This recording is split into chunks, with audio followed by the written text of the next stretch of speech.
Eu estava meditando sobre o que está escrito em Deuteronômio capítulo 26. Eu gosto muito de ler a Velha Aliança e renovar o entendimento para compreendê-la de forma espiritual, porque o nosso Pai é Espírito e nós precisamos entender que sua obra ela só tem sentido espiritualmente e não fisicamente. E lendo ali Deuteronômio 26, eu vi ali o Pai dando ordem para que após os sacerdotes eles receberem ali os dízimos, era para eles chamarem os pobres, os órfãos e as viúvas e alimentar essas pessoas, cuidar delas. Lá o Pai pede para colocar eles para dentro do tabernáculo e era para eles comerem até se fartar. E eu fiquei admirado ao ler essa passagem, porque o sistema religioso eles fazem uma bagunça muito grande na mente das pessoas com essa questão de velha e nova aliança. As pessoas, a maioria delas, estão todas remendadas. Elas não conseguem discernir aonde começa a nova aliança, aonde termina a velha. Para você entender isso é simples. É só você ler Hebreus 9, ali Paulo fala que é impossível haver um Novo Testamento se o testador ainda estiver vivo. Paulo ali ele dá uma lição para todos nós, mostrando que a nova aliança ela só poderia iniciar se o testador houvesse morrido, né? Ou seja, Cristo, enquanto estava vivo, cumprindo a lei, era impossível ter havido ali já o Novo Testamento, como muitas pessoas pensam, até porque na Bíblia está o Novo Testamento iniciando no nascimento de Cristo, quando na verdade ele diz estar consumado no madeiro. Então foi no madeiro que ele consumou, né, o Velho Testamento. O Velho Testamento então ele se tornou antiquado, como Paulo fala diversas vezes no livro de Hebreus.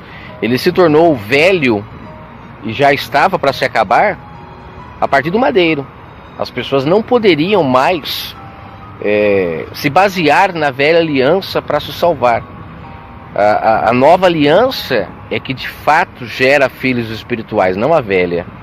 E a nova aliança você precisa entender que para fazer parte dela, você precisa ser uma pessoa que é salvo pela fé, que crê naquilo que é invisível. Isso é ser espiritual. Você não é preso mais à letra, você não é preso mais ao que você vê. E é como está escrito, né? Mais bem-aventurados são aqueles que não precisam ver para crer. Mas essa questão de velha e nova aliança, ela é uma confusão muito grande na mente das pessoas, porque, como eu já disse, remendar o pano novo nas vestes velhas de uma maneira muito grande. E eu diria que hoje é ao contrário, né? São as vestes velhas que estão sendo remendadas na nova, o povo trazendo a velha aliança o tempo todo e não separando uma coisa da outra. E o pior, né? Quando trazem, não renova o entendimento. Eles mantêm ainda na carne e querem tentar encaixar a força aqui na nova aliança as coisas da velha aliança. Quando eu digo velha aliança, eu estou me referindo, por exemplo, essa questão do dízimo, né? Na velha aliança existia ali o tabernáculo, e esse tabernáculo ele era cuidado pelos levitas, homens que o pai levantou, né, para tomar conta do tabernáculo. E eles podiam se alimentar dos dízimos, só que depois eles precisavam, após receber os dízimos, eles precisavam dividir o dízimo com os pobres, os órfãos, viúvas, e não deixar esse povo na miséria, né? Falando miséria não financeira, mas alimentícia, né? O povo precisava estar totalmente alimentado. Esta era a ordem do Pai para os dízimos. É claro que hoje, quando você vê o dízimo sendo dinheiro, fica muito difícil de você compreender isso que eu estou falando. Porque nas escrituras, dízimo nunca foi dinheiro, dízimo sempre foi alimento. Porque quando você renova o seu entendimento quanto a isso, você compreende. Porque alimento na velha aliança, ele era algo físico, alimentava o corpo físico. Mas na nova aliança, o alimento que nós precisamos é o alimento espiritual. Velha aliança, alimento físico. Nova aliança, alimento espiritual. Então, quando você consegue compreender que dízimo nunca foi dinheiro, como eu já ouvi muitos líderes dizendo que dízimo não era dinheiro na velha aliança, porque na época não existia dinheiro, eles trabalhavam com alimentos. O que é uma grande mentira, né? Porque o túmulo da mulher de Abraão foi comprado por dinheiro. E Abraão, você que conhece a história sabe que ele existiu muito antes da lei do dízimo. Então é necessário entender que na nova aliança, se você não renovar o seu entendimento, você fica preso à mão de homens que são homens mortos espirituais. E se você comer do engano que eles ensinam, você morre espiritualmente. Então aonde eu quero chegar? Na velha aliança existia o tabernáculo. Na nova aliança, esse tabernáculo somos nós. Porque nós hoje, na nova aliança, somos casa do Altíssimo. Paulo fala em 1 Coríntios 3, 1 Coríntios 6, ele fala: vós sois o templo do Espírito Santo. Fato que na velha aliança não se falava, porque a casa onde habitava o Espírito Santo era o tabernáculo. O Pai habitava na tenda, né, ali na arca da aliança. A arca é essa que Paulo em Hebreus 8 ele afirma que foi agora colocado em nós. Nós agora passamos a ser morada do Espírito Santo. As leis do Pai que antes estavam dentro da arca agora está em nós, no nosso coração, no nosso entendimento. Paulo fala sobre isso em Hebreus 8 de uma maneira muito clara, muito simples. Aonde está a dificuldade para entendermos isso? A dificuldade está quando a gente fica ouvindo homens que não renovaram o seu entendimento e não compreendem as coisas do Altíssimo, e eles ficam ensinando para as pessoas fermentos, ficam dando para elas lavagem, pegando a palavra do Pai e se beneficiando dela, como muitos fazem, transformando o dízimo que era alimento em dinheiro, deturpando a palavra, e as pessoas não entendem que o dízimo sempre foi alimento, desde a velha aliança até hoje. Aí ela dá em dinheiro e ela fica confusa, ela não consegue renovar o entendimento. Por quê? Porque isso é uma apostasia, é uma blasfêmia. Eles pegaram aquilo que era real, que se você renovasse o entendimento vocês entenderiam. Eles pegaram aquilo e mudaram o sentido daquilo. E aí fica muito difícil de o povo renovar o entendimento quanto a isso. Mas vamos lá. Entendendo-se que a nova aliança, ou seja, o Novo Testamento, começa quando o Messias ressuscita, porque até o madeiro ele estava cumprindo a lei. Ele diz está consumado no madeiro, e ele finaliza então o mandamento antigo. Ele cumpre cláusula por cláusula da velha aliança para que agora fosse estabelecido um novo testamento, um novo testador. Então tudo mudou na nova aliança. Mas muitos não querem entender, né? Que é necessário você entender que na nova aliança as cláusulas são outras. Agora somos templos do Pai. O tabernáculo que existiu na velha aliança, ele se finda, ele se acaba. Não existe mais a ideia de o Pai habitando dentro de um templo feito por mãos de homens, porque na nova aliança ele passa a habitar o ser humano. Entendendo isso, que na nova aliança nós somos o tabernáculo do Pai, que ele habita em nós, então você fica pensando, então o que é o dízimo na nova aliança? Se na velha aliança ele era comida, o dízimo era alimento para os pobres, para os órfãos e para as viúvas, então na nova aliança, aonde que fica essa questão dos pobres, órfãos e viúvas? É simples de entender. Espiritualmente, um pobre não é uma pessoa que não tem um carro, uma pessoa que não tem onde morar. Espiritualmente, uma pessoa pobre é aquela pessoa que não tem o Criador do universo nela. Ou se tem muito pouco. Ela é pobre do Pai. Ela é capaz de fazer coisas maldosas para o próximo e nem se dar conta de que fez. Tadinha, é pobre. Não tem conhecimento da verdade. Para isso é necessário que as pessoas que têm o dízimo do Pai e que estão fartos do seu alimento, essas pessoas então repartam com esses que estão menos favorecidos espiritualmente, que elas repartam a verdade do Pai, que elas deem a esta pessoa da sua riqueza, porque está escrito que em Cristo nós fomos feitos ricos, né? Nós somos co-herdeiros dele. Somos herdeiros do quê? Do Espírito que nele habitava. Hoje temos a oportunidade de que esse Espírito habite em nós também. Somos batizados por esse Espírito da verdade e passamos a ser ricos, prósperos, milionários aos olhos do Pai, quanto mais praticamos a sua palavra. Então existem muitas pessoas em todas as esquinas pobres da verdade do eterno Criador. E nós que fomos feitos sacerdotes em Cristo agora podemos tanto receber o dízimo como também repartir o dízimo, porque essa era a função dos levitas. Se você não conseguir entender isso, fica muito difícil. Você vai ficar sendo presa na mão de homens que se beneficiam da palavra do Pai pela falta de conhecimento de você que está muitas das vezes assistindo esse vídeo. Aí você fala, mas e o órfão então? O órfão é o que hoje? O órfão é como o Messias mesmo disse, eu enviarei o Espírito Santo a vocês, não vos deixarei órfãos. Veja que ele trata essa questão de órfão, não órfão de um pai terreno, mas órfão do eterno Criador.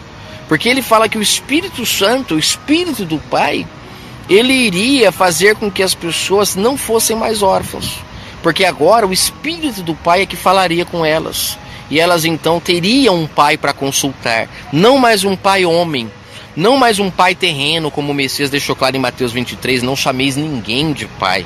Porque só existe um pai, o vosso Pai que está no céu. Então quando você agora passa a ouvir a voz do Espírito Santo, que é a voz do próprio Pai falando com você, você deixa de ser um órfão aos olhos do Pai. Mas se você continuar indo atrás de homens para ouvir o Pai falar, você tem uma dúvida, você vai atrás de homens. Você precisa resolver um problema, você vai atrás de homens. E nessa você vai encontrar muitos homens maus. Homens cujo Deus é o seu próprio ventre. E vão te dar conselhos maldosos. Vão te embriagar com a mentira e você vai de mal a pior. Muitas das vezes rico fisicamente aos olhos humanos, com casa, com carro, com tantas coisas, mas pobre aos olhos do Pai, porque não tem verdade dele em você, tudo que você faz é ensino de enganos. Você é uma pessoa órfã aos olhos dele, porque não é ele que fala com você, são os homens, e ao mesmo tempo você se torna uma pessoa viúva. Porque viúva, o que é uma pessoa que é viúva? Ela é uma mulher que o seu marido está morto.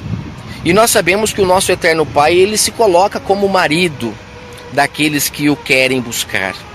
Só que marido é como nós no mundo físico a gente vive. Marido, ele é esposo de uma mulher só, assim como a mulher ela é esposa de um marido só. Não existe esse negócio de você ser mulher do Criador do Universo e ficar com conselhos de outras pessoas. Por exemplo, uma mulher quando ela casa, o pai e a mãe deixam de palpitar na vida dela, porque agora ela vai viver uma vida com o seu marido. Não é assim que tem acontecido.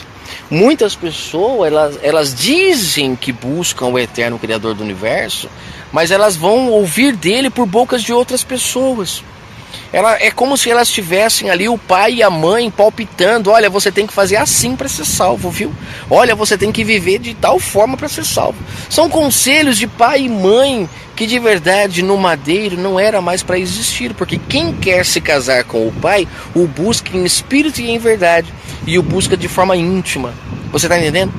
Então, se você quiser receber a verdade do Pai em você e quiser repartir com os pobres, pessoas que não têm a verdade do Pai, com os órfãos, pessoas que não têm o Pai eterno como seu Pai, ficam debaixo de homens. Se você quer dividir esse dízimo com os viúvos, pessoas que estão buscando maridos mortos, estão debaixo de fardos humanos, se você quer de fato fazer isso, você precisa renovar o seu entendimento e ser de fato uma pessoa espiritual e não mais uma pessoa carnal. Você consegue entender quando você renova o seu entendimento, tudo muda?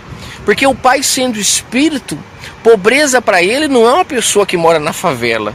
Pobreza para ele é uma pessoa que rouba, que mata, uma pessoa que fala mal do próximo, uma pessoa que prejudica o próximo. Isso para o Pai é pobreza. Você é pobre dele, porque se ele habitasse em você, você não faria isso. Porque o Pai é luz, o Pai é amor, o Pai é bondade, o Pai é verdade. Ele não é mentira. Então uma pessoa que é pobre aos olhos do Pai é aquela pessoa que é mentirosa, sabe? Então isso demonstra que o pai dessa pessoa é o diabo, porque o diabo é o pai da mentira. O próprio Messias falou sobre isso em João 8. Muitos têm por pai o diabo, e o fato de falarem que creem em Deus, isso é normal. Desde muitos anos atrás as pessoas sempre deram crédito a Deus sobre as coisas que aconteciam na vida delas. Só que de fato, será que era o próprio Criador do Universo que estava sendo o pai daquelas pessoas? Assim como hoje, pessoas que têm mansões, né, e dão graças a Deus por terem conseguido, e muitas das vezes essas mansões são frutos de músicas depravadas que acabam com as famílias, que deturpa tudo o que o pai deixou como certo para a humanidade. As pessoas deturpam através de suas músicas, de suas canções, né? As pessoas elas constroem suas riquezas na terra, muitas das vezes com engano, mas elas dizem que foi Deus que as abençoou. E quem é que vai falar contra? É só o pai naquele grande dia que vai falar para ela: olha, infelizmente você tinha por pai o diabo e não sabia. Você era pobre de mim, você era órfão de mim, você era viúvo, você estava casado com qualquer tipo de Deus que você criou na sua mente, menos o Criador dos céus e da terra. Porque o Criador dos céus e da terra, quem se casa com ele, primeiro se torna um com ele. Não deixa ninguém se intrometer no seu relacionamento. O busca em espírito, de forma particular, de forma íntima. Isso é ser mulher de um marido só. Mas a gente tem visto hoje, em cada esquina, as pessoas se prostituindo, indo a lugares para buscar o pai, negando que ele é onipresente.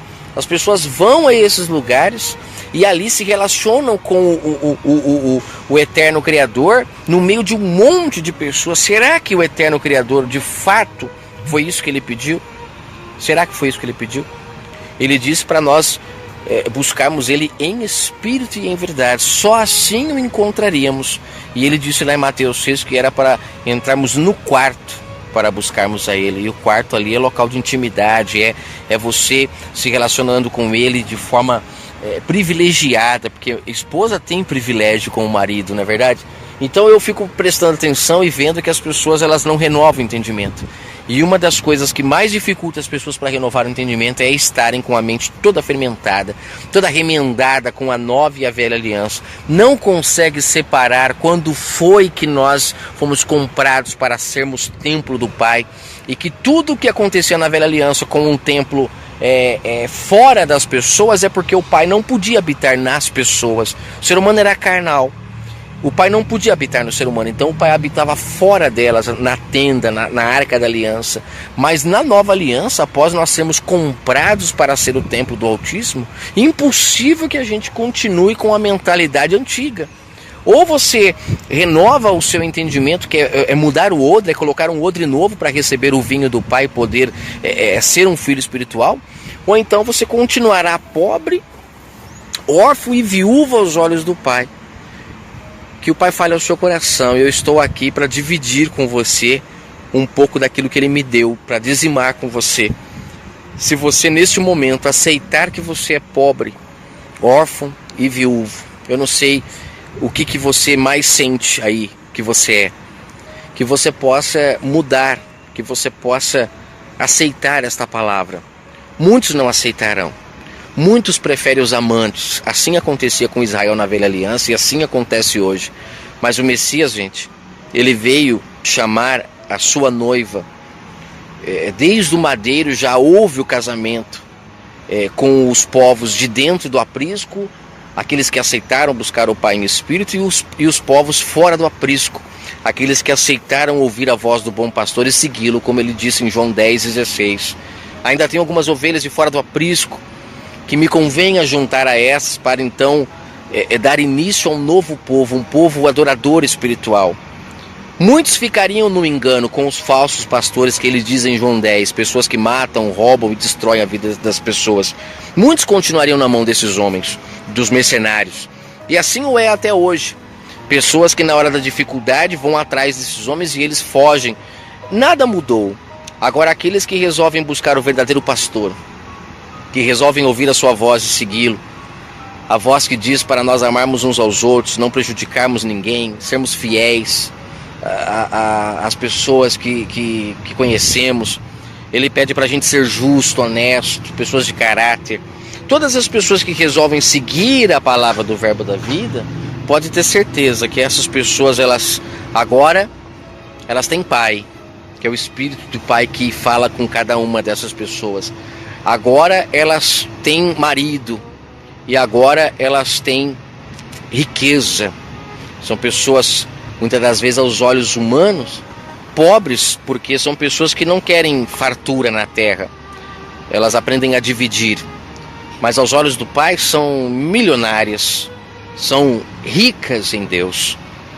Que o Pai Eterno abençoe sua vida e que você possa entender de forma muito clara essa questão de alimentar os pobres, órfãos e viúvas, e que você possa ter esse alimento para dar. Tem muita gente aí achando que tem, mas infelizmente tem pão bolorado, tem o maná, que a pessoa come agora e amanhã tem fome de novo. O pão vivo não, o pão vivo quem o tem, ele não tem mais fome, ele não tem mais que ficar atrás de ninguém, porque o pão vivo ele mata a fome. Quem bebe da palavra verdadeira não tem mais sede, não fica atrás de homens para ficar tentando entender e parece que nunca entendem.